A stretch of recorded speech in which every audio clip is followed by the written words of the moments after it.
In this video, I'd like to review how we round numbers and to practice the rules for rounding to the correct number of sig figs or decimal places we learned in the previous video. Let's take this result, 1,802,356, and let's practice rounding it to different numbers of significant figures. If I want to express that to 6 significant figures, I'm going to start counting from the left. 1, 2, 3, 4, 5, 6, and I'm going to get rid of that 6. Now I don't just erase it, it doesn't go away. In order to keep the number of the same magnitude, it has to become a 0. But because it is greater than or equal to 5, that means the number before it, the 5, must be rounded up to a 6. So this becomes 1,802,360. If I want to round this to 5 significant figures, I'll keep digits at the 1, 8, 0, 2, 3 position. Again, the 5 being greater than or equal to 5 means the 3 gets rounded up to a 4. So I will express this as 1,802,400. To 4 significant figures, I will keep the 1, the 8, the 0, and the 2. Everything else becomes zeros, so 1,802,000. To 3 significant figures, now things get a little bit more complicated because I'll keep the 1, the 8, and the 0. Everything else becomes 0. But the problem is that's not 3 significant figures. That's only 2. I want the first 0 after the 8 to be significant, but I don't want any of the other zeros to become significant. The only way I can do that is by putting a decimal point there and erasing the remaining 4 zeros. Okay? Now, that has 3 significant figures. The problem is it's the wrong magnitude because I erased 4 zeros. So in order to get the correct magnitude, I have to put those zeros back by multiplying by 10 to the 4th. So 180 times 10 to the 4th is the correct number of significant figures. The only minor problem is it's not in standard scientific notation.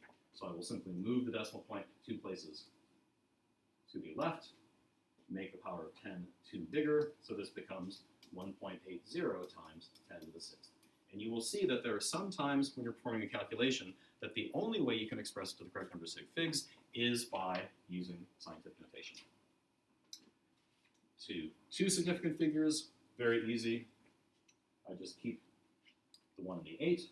It becomes 1,800,000. And then finally, to 1 significant figure, it simply becomes 2 million. Now, let's practice performing some calculations and rounding the result to the correct number of sig figs or decimal places using the rules we learned. Feel free to pause the video now, try these on your own, and then restart to see how you did. In the first calculation, I'm taking 3 length measurements, all in centimeters, with differing number of digits after the decimal point, and I'm performing addition and subtraction. So when I perform this calculation on my calculator, I get a result of 2.3887. The rule for rounding when you're adding and subtracting is round to the fewest number of digits after the decimal point. The first measurement has 3 digits after the decimal point, the second has 2, the third has 4. Therefore, the least precise measurement is the one with the fewest number of digits after the decimal point, which is the second, that has only 2 digits after the decimal point. So I will express this as 2.39 centimeters. In B, I'm performing a division problem. 18.20 grams divided by 35.4526 grams per mole. What moles are, we will learn about in Chapter 3. It's a very important concept in chemistry.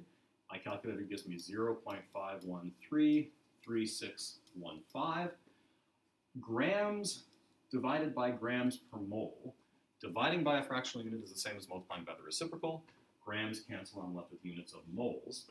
Now the question is, what do we round that to? Well, because we're doing a division problem, we rounded the fewest number of significant figures. The mass in the numerator had 4 significant figures.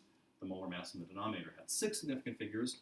The fewest number of significant figures in the initial measurement is 4, so I'll round this to 4 significant figures, so this becomes 0.5134 moles.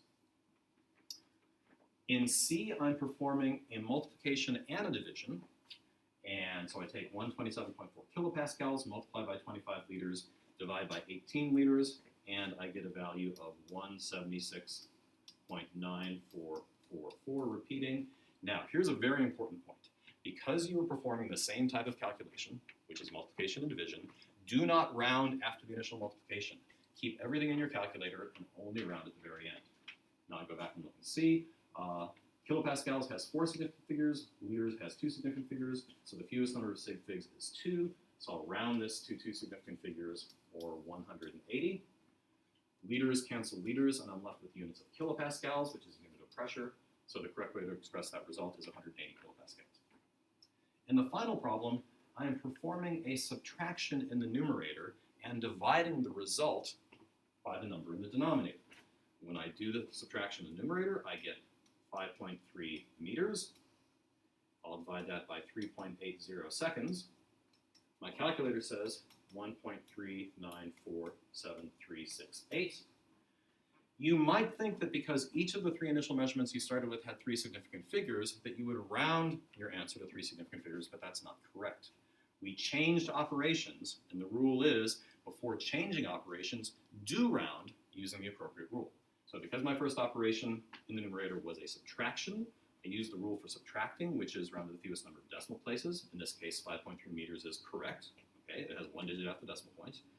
Now I'm switching operations from subtraction to division. Now I have to apply the rule for dividing, which is round to the fewest number of significant figures. 3.80 seconds in the denominator has 3 significant figures, but 5.3 meters in the numerator only has 2. So I'm going to round this to 2 significant figures, or 1.4 meters per second. Okay? Let me reiterate that rule because it's super important. When you are carrying out a series of calculations of the same type, that is, you're only doing multiplication and division, or you're only doing addition and subtraction, don't round until the end of the calculation.